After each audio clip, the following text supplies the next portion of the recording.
Bonjour à vous tous, bonsoir à vous tous, pardon, et bienvenue au message des Écritures en ce dimanche soir.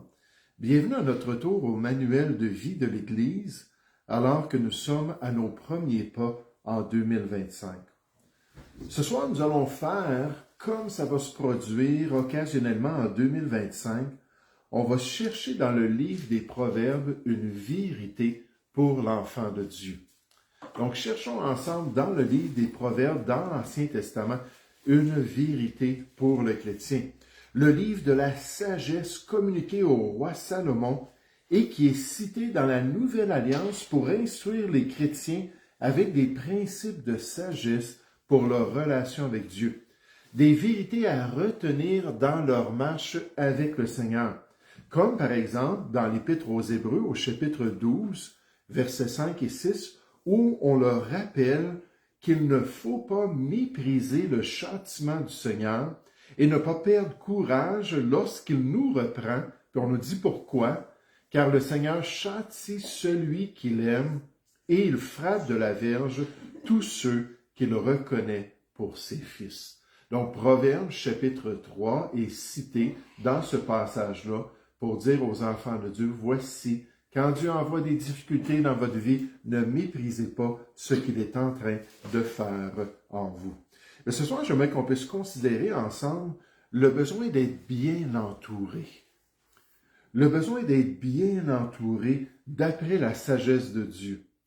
D'après le livre des Proverbes de la parole de Dieu, que nous avons nécessairement confirmé par le Nouveau Testament dans un instant.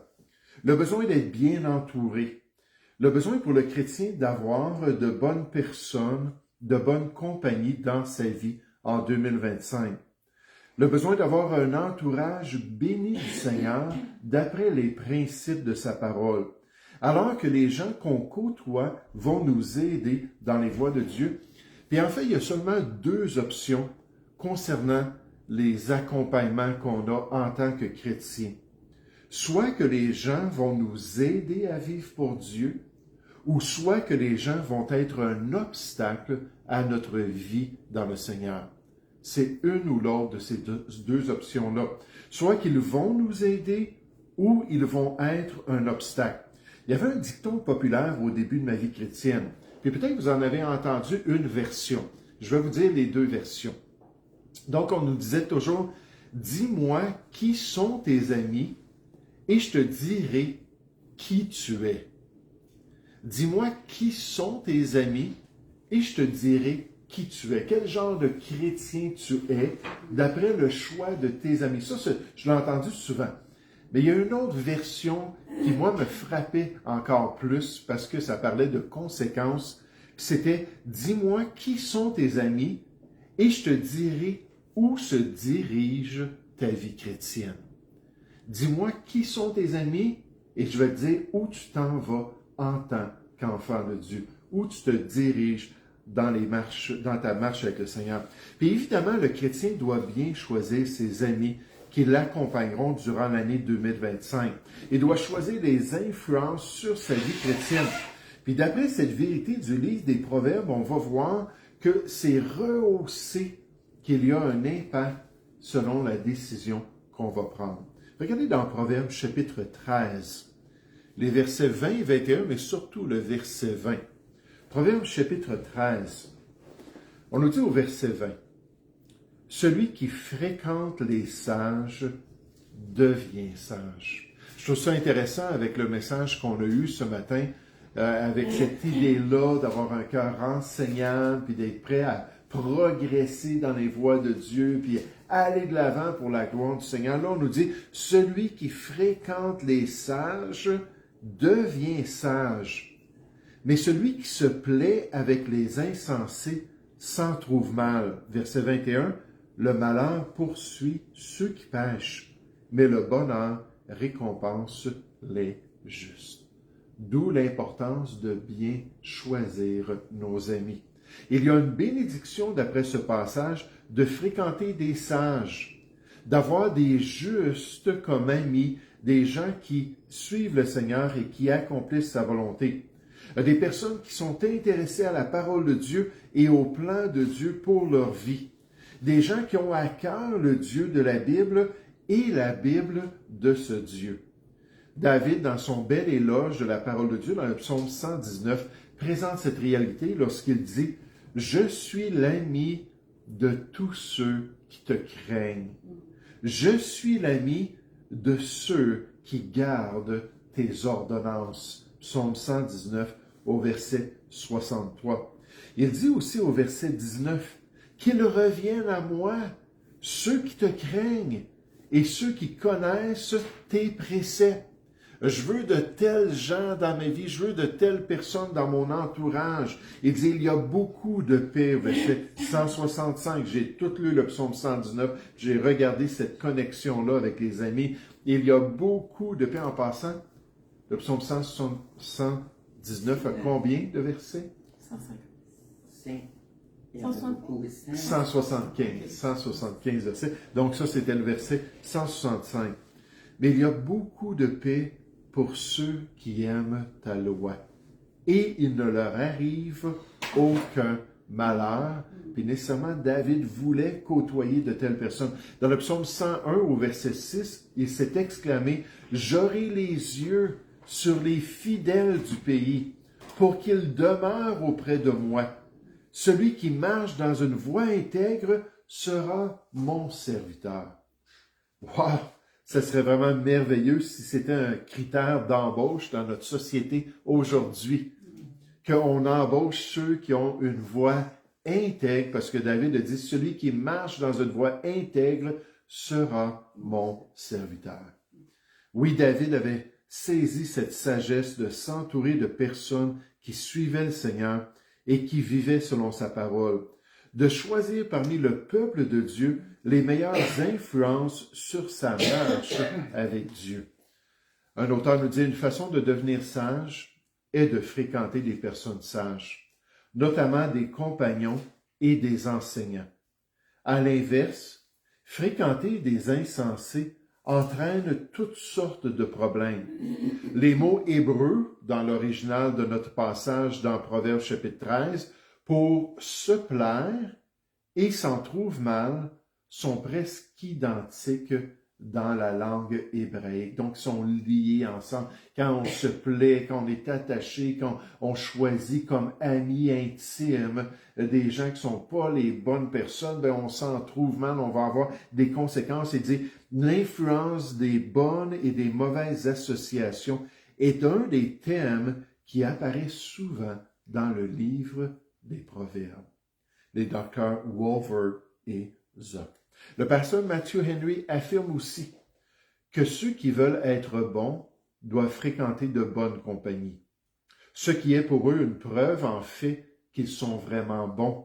Le caractère des hommes se reconnaît à la compagnie qu'ils choisissent, et ce sera un moyen de les rendre bons, de leur montrer la bonne voie, de les vivifier et de les encourager dans cette voie. Celui qui veut être lui-même sage doit marcher avec ceux qui le sont, doit choisir de tels gens pour sa connaissance intime et converser avec eux en conséquence dans les voies du Seigneur. Il doit demander et recevoir d'eux des instructions et entretenir avec eux des conversations pieuses et profitables. Ça, ce soir, c'est notre concentré de sagesse dans le livre des Proverbes.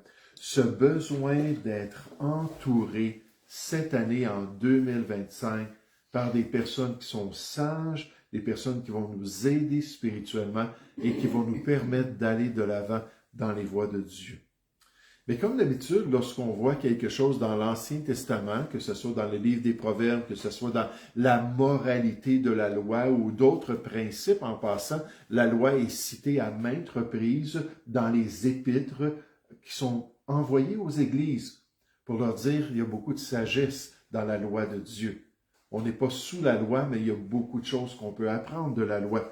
Mais à chaque fois qu'on voit quelque chose dans l'Ancienne Alliance, on doit voir s'il y a une confirmation dans la Nouvelle Alliance. J'aimerais vous inviter à tourner dans le Nouveau Testament, dans la seconde épître à Timothée, au chapitre 2. La seconde épître à Timothée, au chapitre 2, pour nous aider à bien choisir en 2025. pour nous exhorter à trouver des gens qui vont avoir les mêmes objectifs, qui vont avoir le même désir de vivre pour Dieu, d'être passionnés pour Dieu. C'est bien d'avoir des chrétiens pour amis, mais est-ce que ce sont tous les chrétiens, même d'après l'exemple du Nouveau Testament, qui sont des gens spirituels, qui sont des gens qui sont matures dans les voies de Dieu? Dans 1 Corinthiens 3, au verset 1, Paul a dit, « C'est à des hommes charnels que j'ai dû écrire, et c'est ainsi que j'ai dû vous parler. » Parce que vous n'êtes pas spirituels, vous êtes encore des enfants en Christ. Puis donc, Paul est exhorté à cette maturité-là.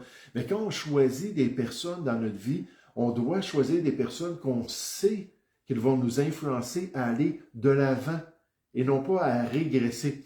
Je voyais un petit garçon ce matin qui s'est couché dans le siège de son frère qui est plus jeune que lui. Puis là, il s'est couché dans le siège. Lui, il n'est plus dans un siège comme ça. Puis là, j'ai regardé sa main, j'ai dit, hey, c'est pas de la progression, ça, c'est de la régression. C'est retourner en arrière. Mais on a ri ensemble, mais malheureusement, spirituellement, ça peut arriver. Qu'il y a des chrétiens qui sont rétrogrades, il y a des chrétiens qui ont plus de zèle, il y a des chrétiens, on peut les exhorter, puis les aimer, puis bien sûr. Est-ce qu'on choisit de telles personnes pour être nos confidents, pour être nos amis intimes, pour nous montrer la bonne voie dans le Seigneur? Moi, je me suggérer que non. C'est un peu comme deux jeunes qui se fréquentent, puis là, un des deux jeunes va dire, ben là, j'obéis à la parole parce que la Bible nous dit, dans 1 Corinthiens 7 au verset 39, de marier quelqu'un dans le Seigneur. Donc là, je vois cette personne-là, elle dit qu'elle est chrétienne, j'ai confiance qu'elle est chrétienne ou qu'il est chrétien, peu importe, vice-versa. Mais c'est pas juste le fait d'être chrétien. C'est quoi le désir de cette personne-là? Où est-ce qu'elle s'en va dans la vie chrétienne? Est-ce qu'elle est zélée? Est-ce qu'elle a de l'entrain dans sa piété pour Dieu? C'est certain qu'on va déteindre les uns sur les autres. Puis l'apôtre Paul nous parle de la famille de Dieu, nous parle de l'Église de Jésus-Christ. Puis il dit, dans l'Église de Jésus-Christ, c'est pas tout le monde qui sont exemplaires par leur marche dans le Seigneur. Puis là, il va nous donner des consignes, il le donne à Timothée, mais c'est inspiré de Dieu, puis utile pour nous, des consignes comme quoi on doit bien choisir les personnes qui nous affectent. 2 Timothée chapitre 2, à partir du verset 20. 2 Timothée chapitre 2, au verset 20. Dans une grande maison, on illustre la famille de Dieu, l'Église de Jésus-Christ. Dans une grande maison, il n'y a pas seulement des vases d'or et d'argent, mais il y en a aussi de bois et de terre. Les uns sont des vases d'honneur pour la gloire de Dieu nécessairement, et les autres d'un usage vil. Si donc quelqu'un se conserve pur, en s'abstenant de ces choses, de toutes sortes d'impuretés que Paul a traitées lorsqu'il a exhorté Timothée, puis nécessairement l'Église d'Éphèse qui était sous sa direction, il dit, si donc quelqu'un se conserve pur, en s'abstenant de ces choses, il sera un vase d'honneur dans la maison de Dieu, sanctifié, utile à son maître, propre à toute bonne œuvre.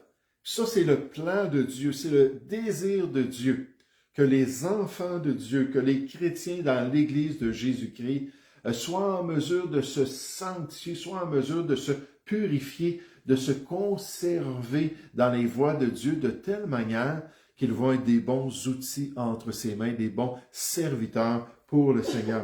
Puis regardez le défi au verset 22, alors qu'à la lumière de cette vérité-là, Paul se tourne vers le jeune Timothée, verset 22. Il lui dit, fuis les passions de la jeunesse et recherche, puis on l'a déjà vu, ce verbe-là veut dire poursuivre. Puis il est utilisé dans différents passages qui veut dire être passionné pour atteindre quelque chose. Recherche la justice, la foi, l'amour, la paix, puis là, remarquez les gens qui devaient nous accompagner dans ce désir-là. On nous dit, avec ceux qui invoquent le Seigneur d'un cœur pur. Avec les gens qui sont des vases d'honneur dans la maison de Dieu. avec les chrétiens qui font des efforts pour s'abstenir de toutes les convoitises de ce monde, de s'abstenir des impuretés, qu'on peut savoir alors qu'on les côtoie, alors qu'on marche avec eux, qu'on peut voir qu'ils ont une vraie sincérité pour Dieu, puis il dit, fais-le. Fais-le quoi? Fuis ces passions de la jeunesse, puis recherche ces choses-là. Fais-le avec ceux qui invoquent le Seigneur d'un cœur pur. Ça, c'est le mandat du Nouveau Testament. C'est la responsabilité. Avec ceux et celles qui vont t'aider à bien marcher en 2025. Avec des chrétiens sages qui ont eux-mêmes fui ce qui est mauvais dans ce monde et qui poursuivent ce qui est pur devant le Seigneur. Avec les enfants de Dieu qui t'accompagnent fidèlement dans les voies de ton Dieu. Ça, c'est la volonté de Dieu. Ce l'était dans l'Ancienne Alliance et ce l'est aussi dans la Nouvelle Alliance. Un bon entourage pour nous soutenir dans les voies du Seigneur. Et comment est-ce qu'on va être béni en 2025? Comment est-ce qu'on va devenir plus sage? C'est en faisant ce choix-là d'être sélectif envers les chrétiens qui vont influencer notre vie.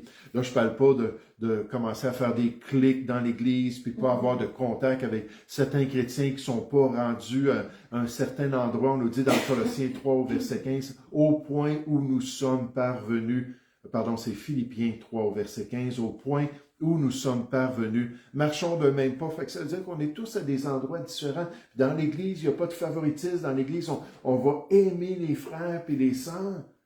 Mais j'aimerais vous dire, comme confident, puis comme personne qu'on va inviter dans notre vie personnelle, il faut être sélectif.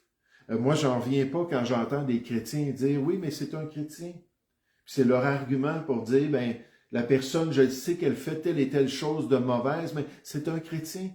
Alors, je vais le côtoyer, je vais passer du temps, je vais faire des activités avec. » Puis, c'est pas nécessairement mauvais, encore une fois, tout dépendant si la personne nous aide ou si la personne est un obstacle pour nous.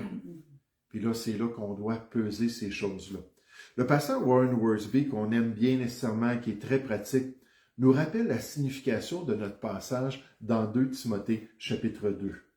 Il dit « Un homme utile et digne d'honneur ne s'implique pas dans les choses populaires de ce monde, même dans le monde religieux.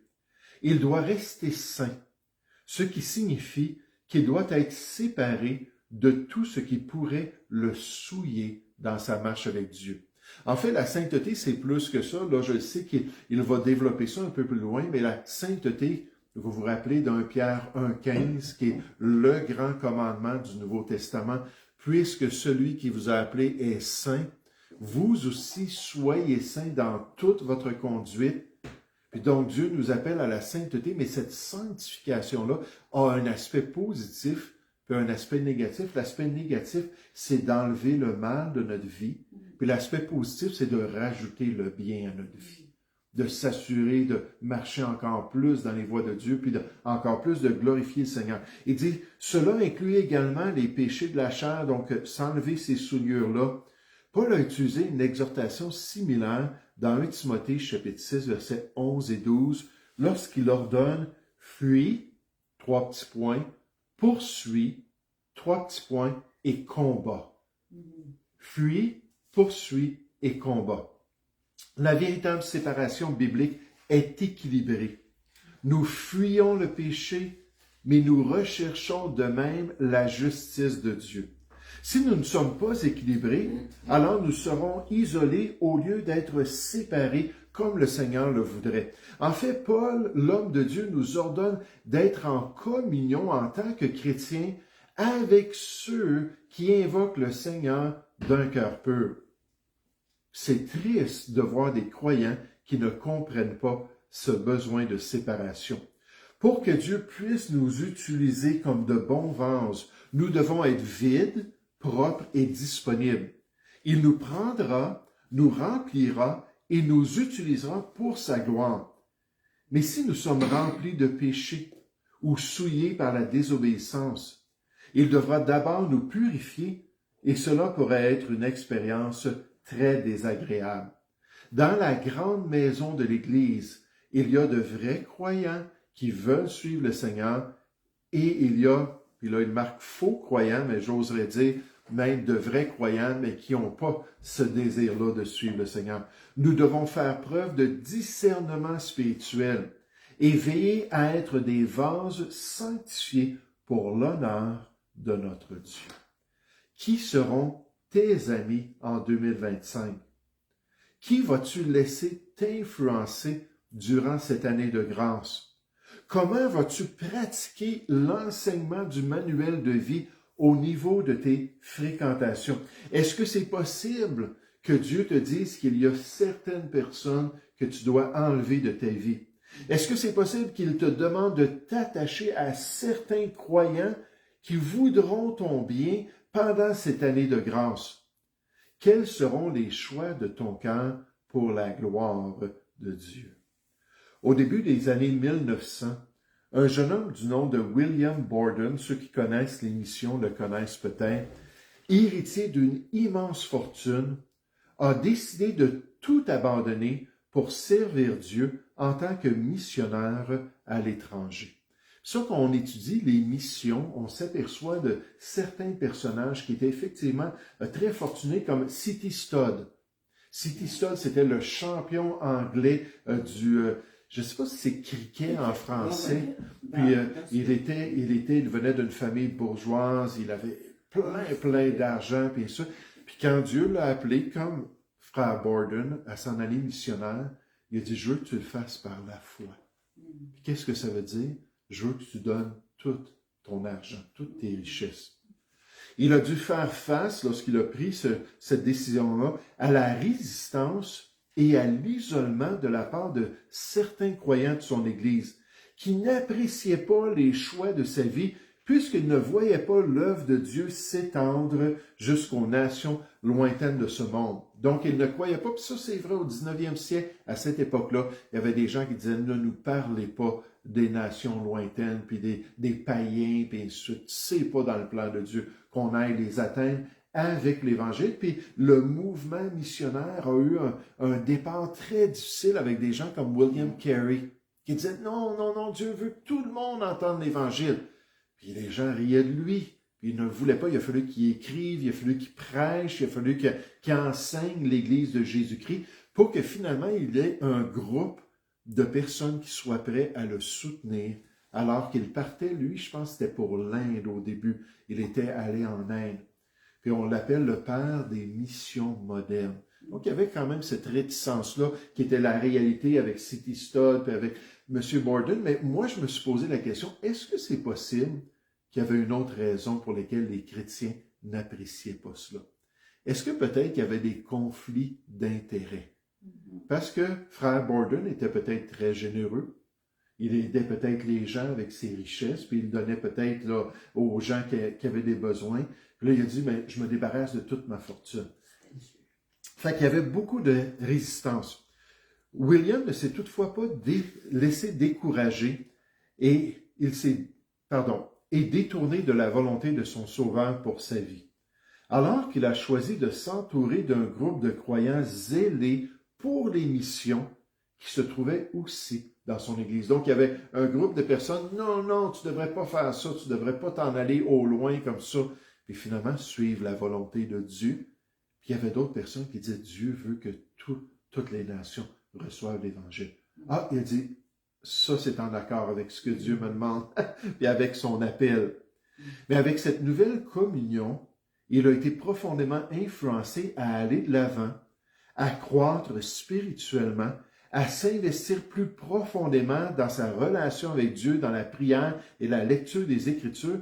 Puis grâce à ces amitiés-là, il a trouvé la force de partir et d'aller accomplir la vocation que Dieu avait pour lui, laissant un héritage de foi et de service dans des grandes régions de l'Asie, alors qu'il était prêt à s'entourer de bons croyants pour accomplir l'appel de son Dieu.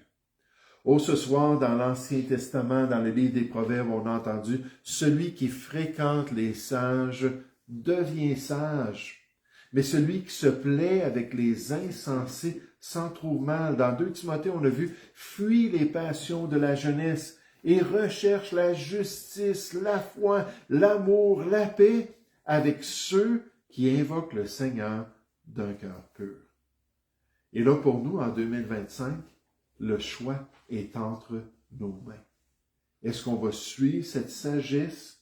Est-ce qu'on va suivre ce discernement spirituel pour marcher dans les voies de Dieu avec ceux qui ont aussi une passion pour le Seigneur, avec ceux qui désirent accomplir sa volonté? Nous allons prier ensemble.